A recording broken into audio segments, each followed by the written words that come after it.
You are driving home from work on a Tuesday. Nothing special about the day. You are thinking about someone, a friend, you have not texted in maybe 8 months. No reason. They just pop into your head. And before you even pull into your driveway, your phone buzzes. It is them. You laugh it off. Coincidence. But then it happens again and again. And pretty soon you stop laughing it off. Because the word coincidence does not quite fit anymore. It is too small. Too lazy. It does not account for the pattern. Here is what nobody tells you. That feeling, that quiet, slightly unsettling sense, that reality is more organized than it appears, has a name, it has a history, and it has been documented in extraordinary detail by one of the most rigorous psychological thinkers who ever put pen to paper. His name was Carl Jung, and what he mapped out over 60 years of research is not a spiritual sales pitch. It is a serious, detailed account of what actually happens inside a human mind when it starts to grow beyond its ordinary limits. Today, we are going to walk through 5 of those experiences, one by one, up close. Before we get into it, I want to be clear about something. This is not a video about becoming enlightened. It is not going to tell you that you are special or chosen or vibrating at a higher frequency than your coworkers. Jung would have hated that framing, and honestly, so do I. What this video is about is psychology.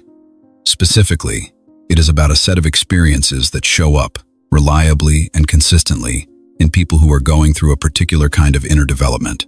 Jung called this process individuation, his term for the lifelong work of becoming a fully realized human being. Not perfect, not transcendent, just genuinely, honestly, deeply yourself. The 5 experiences we are covering today are not random. They are connected. They build on each other.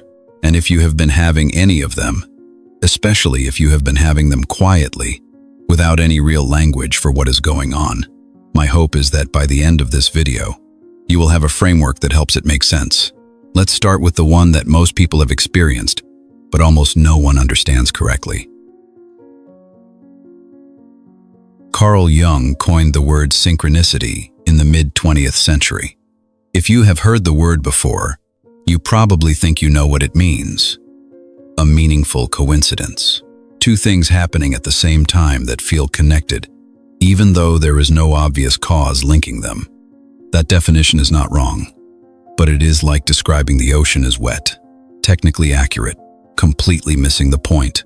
What Jung was actually describing was a change in the structure of how a person experiences reality. Here is the deeper idea. Jung proposed that there is an underlying layer connecting consciousness, events, and matter, a kind of unified field that he called the unus mundus, which is Latin for the one world. His argument was not mystical in the supernatural sense. It was more like, the world is far more interconnected than our rational minds like to admit. And most of us are simply not tuned in to that interconnection. Think of it like a radio signal that is broadcasting constantly. Most people are not picking it up, not because it isn't there, but because their receiver isn't calibrated to catch it. Now, when someone begins to do the real interior work of individuation, when they start becoming genuinely honest with themselves, when they start paying real attention to their inner life, something shifts. The signal gets clearer, and synchronicities stop being rare surprises. They become something more like a regular conversation. Let me give you a concrete example of what this actually looks like in practice. You have been stuck on a decision for weeks. You cannot figure out which direction to take.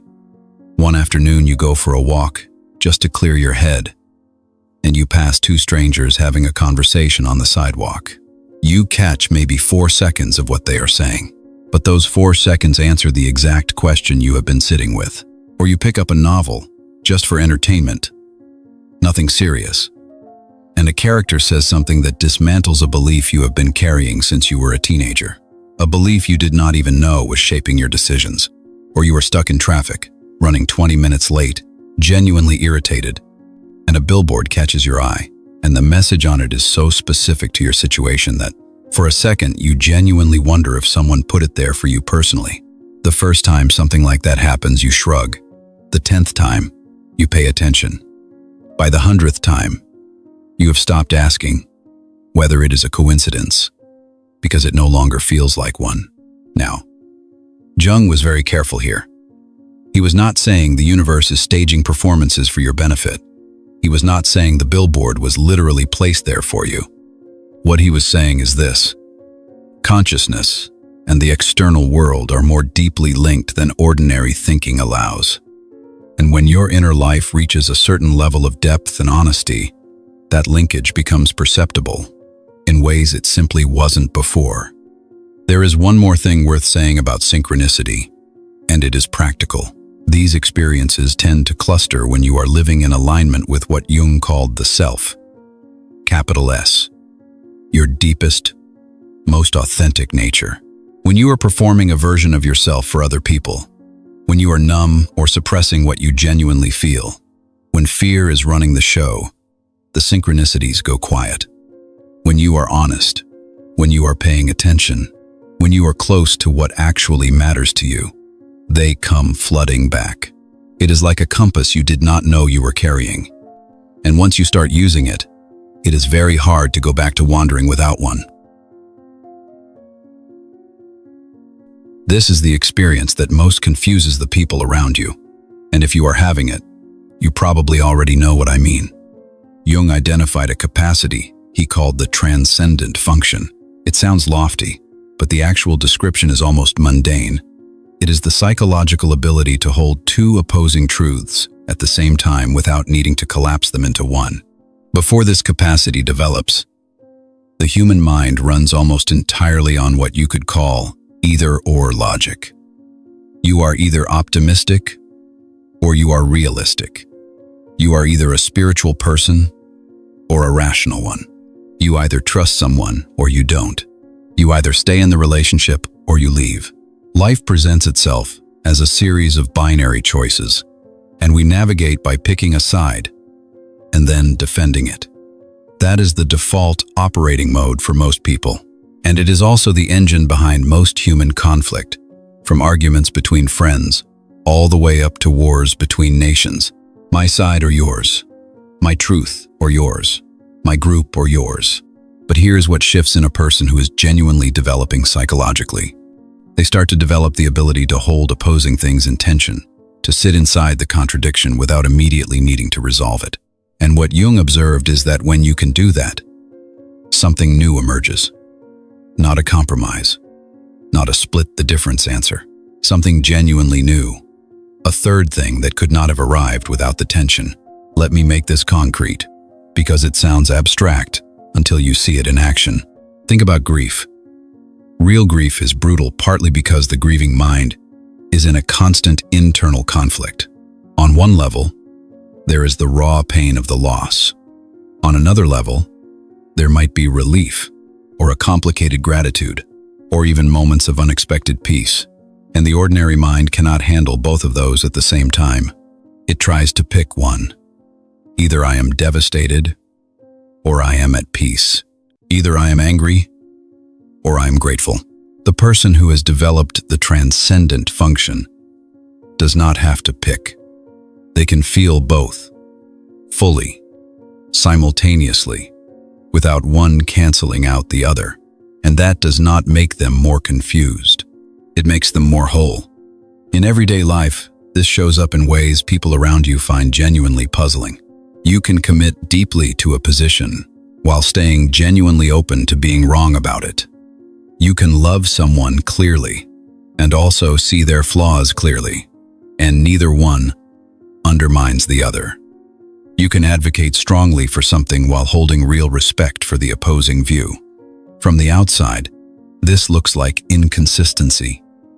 It isn't. It is a kind of comprehensiveness that most people simply haven't developed yet. Here is the cost, though. And there is a cost. Most social environments, most arguments, most political conversations, most group dynamics, they run on either-or energy. They need you to pick a side. They need you to be a true believer. Someone who can be reliably angry at the right targets on the right schedule. When you cannot do that anymore, when you genuinely see the complexity in every position, including the ones you favor. You become difficult to recruit. You are not available for tribal loyalty. You cannot be deployed as a weapon. Jung had a phrase for this. He said, you become psychologically unemployable by systems that depend on black and white thinking. That is isolating. There is no getting around it. But once you actually settle into it, it is one of the most freeing things a person can experience, because you are finally thinking for yourself, not performing a role for a group. Everyone dreams, but not everyone has the kind of dreams I am about to describe. Jung drew a clear line between what he called ordinary dreams and big dreams. Ordinary dreams are the brain's nightly maintenance work, filing away experiences, processing anxiety, replaying conversations with slight variations.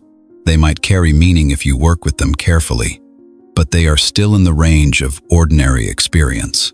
Big dreams are different in kind, not just in degree.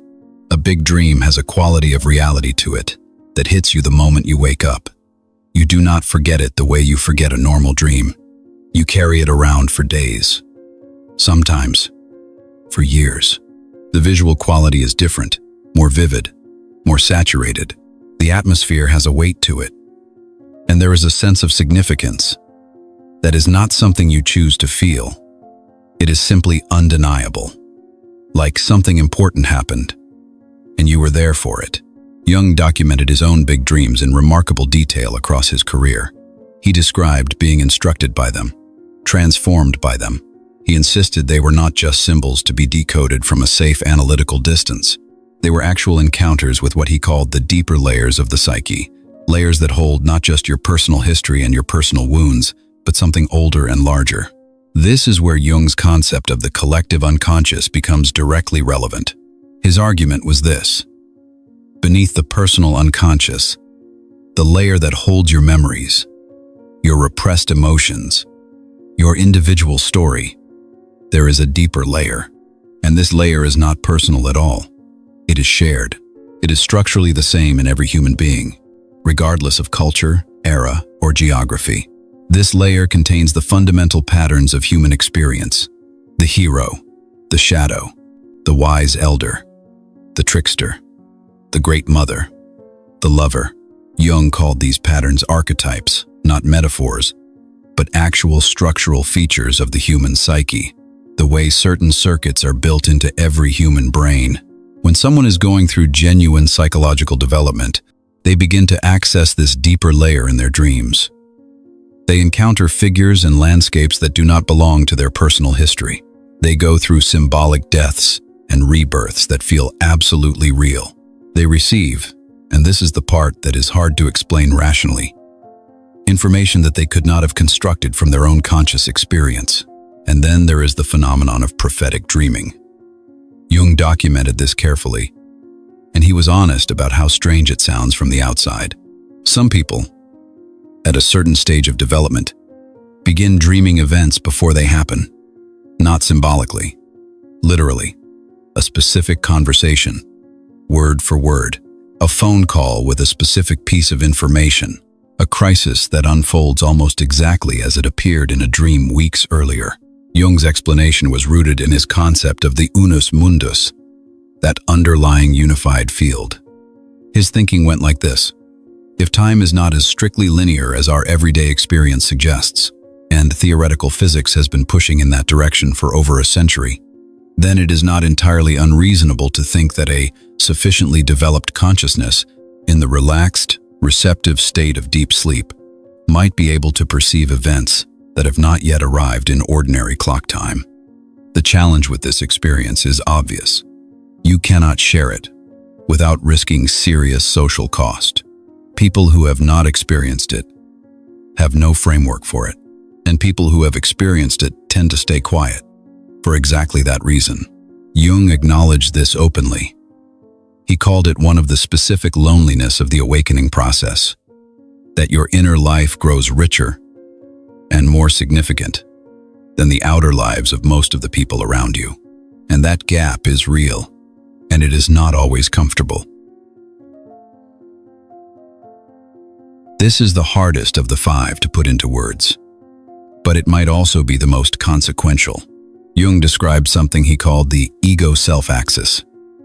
To understand what this means in practice, you need a clear picture of what he meant by those two terms. The ego, in Jung's framework, is your everyday self.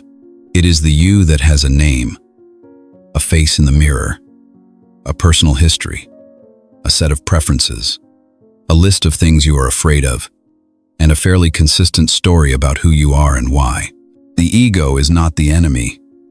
It is necessary. Without it, you could not hold a job, maintain relationships, or make it through a Tuesday. The ego is real, and it matters. But the ego is not all that you are. The self, capital S, is what Jung described as the totality of the psyche. Everything you are. The parts you are conscious of, the parts you are not, the dimensions of your nature that extend beyond your personal history, your connection to the larger human experience, and possibly to something even larger than that. The self is not something you build up to. It is what you already are. At the deepest level, the ego is just the small part of it that fits through the narrow opening of ordinary, everyday awareness.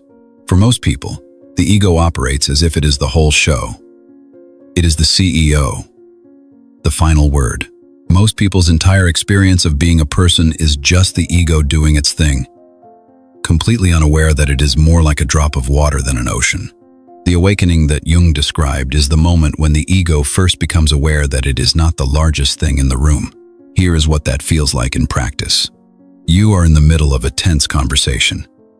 Normally, something like this would pull you all the way in. You would be completely inside it, reactive, running on your patterns. But this time, something is different. There is a part of you that is fully present in the conversation, and there is simultaneously another perspective running alongside it. A wider one, a quieter one that watches you having the conversation and watches the other person having it. With a kind of clear, compassionate distance, you can see your own patterns activating in real time. You can see what is triggering you, and why, and what the trigger is actually connected to. You are not outside the experience. You are not checked out. You are more present than usual, but you are present from multiple perspectives at once. Jung called this the relativization of the ego. The ego does not disappear. It gets properly placed. It becomes one center of identity among several, rather than the only center there is. The practical effect of this is significant. Old patterns, jealousy, defensiveness, deep-seated fear, you can still feel all of them, but you watch them from a wider vantage point, and that wider view gives you something you did not have before, a genuine choice. You can see the pattern activating and decide whether or not to act from it. Jung was also honest about one of the stranger pitfalls of this experience, and it is worth naming. He called it inflation. This is what happens when the ego, having caught a glimpse of something larger than itself, tries to claim ownership of it. The person goes from quietly experiencing expanded awareness to loudly performing enlightenment. They start using their psychological growth as a new form of status. They become insufferable in a new direction. And Jung was pretty clear-eyed about what tends to happen next. The universe, or the psyche, or life, or whatever term you prefer, has a consistent way of responding to inflation, with immediate and thorough humbling. You will have a genuine breakthrough on Thursday and say something remarkably stupid at a dinner party on Friday.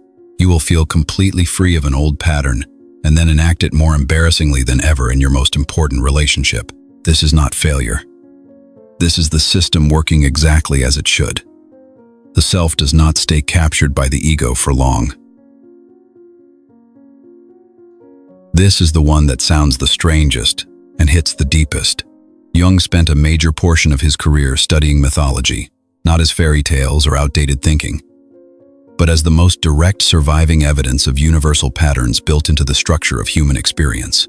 He noticed that the same stories appear over and over again, across cultures with no historical contact with each other. The hero's journey, the descent into darkness, and the return, the great flood, death and resurrection. The figure of the wise guide, the terrible, devouring mother, the threshold that must be crossed.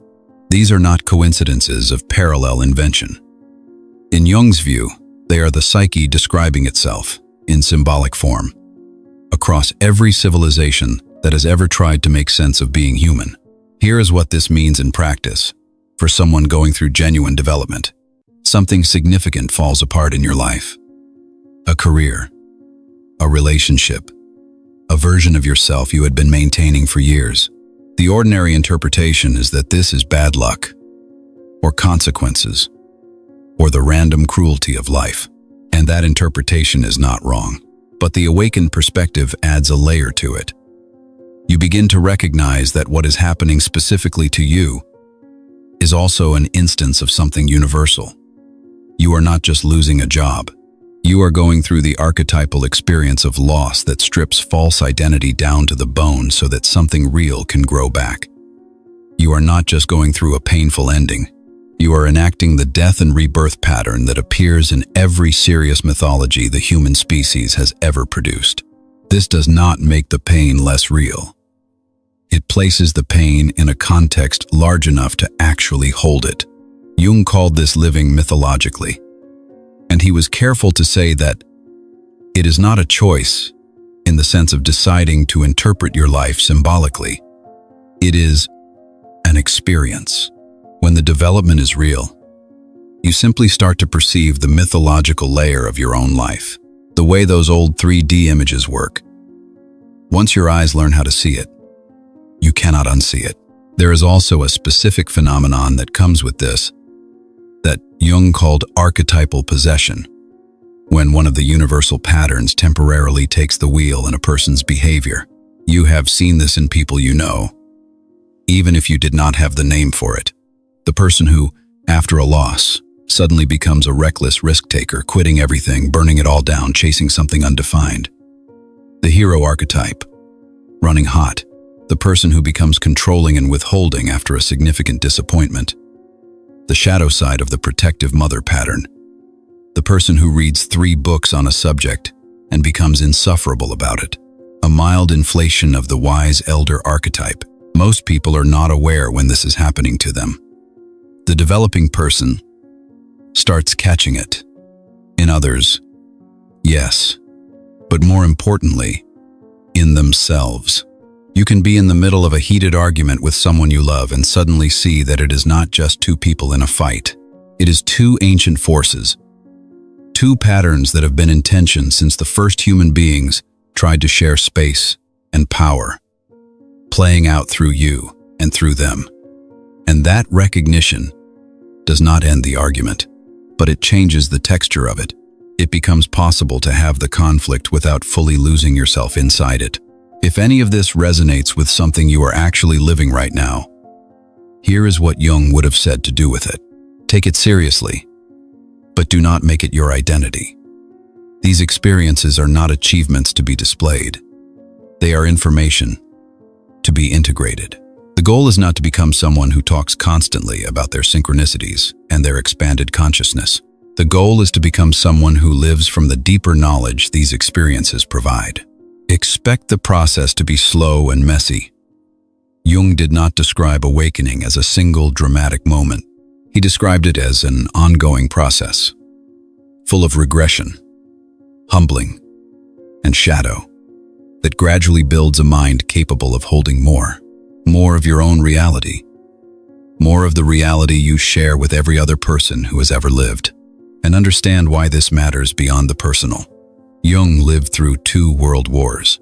He watched the 20th century demonstrate, in the most horrific ways imaginable, what large numbers of unconscious people following unconscious systems can produce. He believed seriously, not rhetorically, that the survival of the human project depended on enough individuals doing the difficult interior work of becoming genuinely conscious. Not perfect, not transcendent, just conscious. aware of their own shadows, capable of holding complexity, resistant to manipulation by those who profit from keeping people afraid and binary. Each person who genuinely does that work adds something real to the world, in ways they will likely never fully see or measure. Jung once wrote that the most terrifying thing is to accept oneself completely. Everything we have covered today lives downstream of that one act. The synchronicities, the capacity for paradox, the vivid dreams, the expanded identity, the mythological life. 2. All of it opens up in proportion to how honestly and how deeply you are willing to look at who you actually are, not the version you perform for other people, not the version you are trying to become, not the version you were told you should be, the actual one, with the shadow and the light, with the contradictions and the depth. That is where this all begins. It always has been.